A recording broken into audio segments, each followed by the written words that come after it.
Thereafter, she quickly left that job and went to work on the Hopi and Navajo Nation reservations in Colorado and New Mexico. But she had to drive. Now, this was in what I think must have been the 40s. I'm not sure. A lot of this is a little murky for me.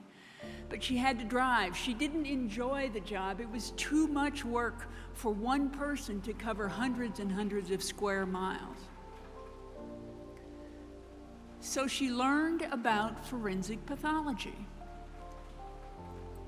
She used her mind, and she became certified and was offered and accepted a job in Atlanta, Georgia. She stayed there for several years and then was diagnosed with a very, very serious lung disease, fungus. And her doctor said, "You must go to a much nicer climate than the heat in the south of the United States." So what do you think Dr. Grodman did? She pulled out her keys to her car and she headed off. And where did she end up?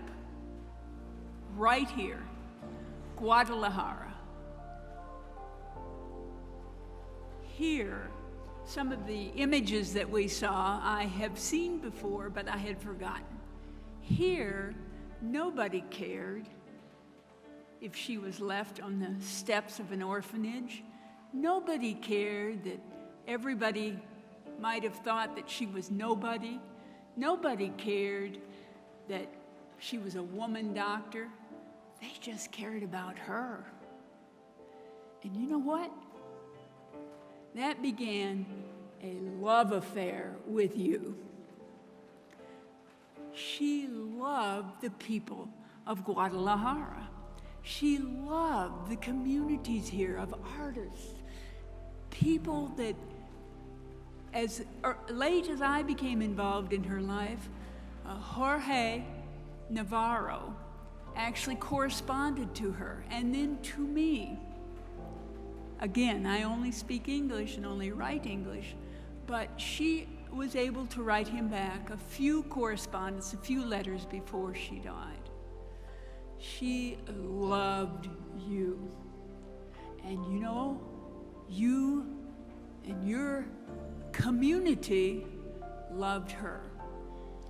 It is my opinion that that's about the only time in her life that she really understood what it was to be cared for. And it was here, only here, that did it for her.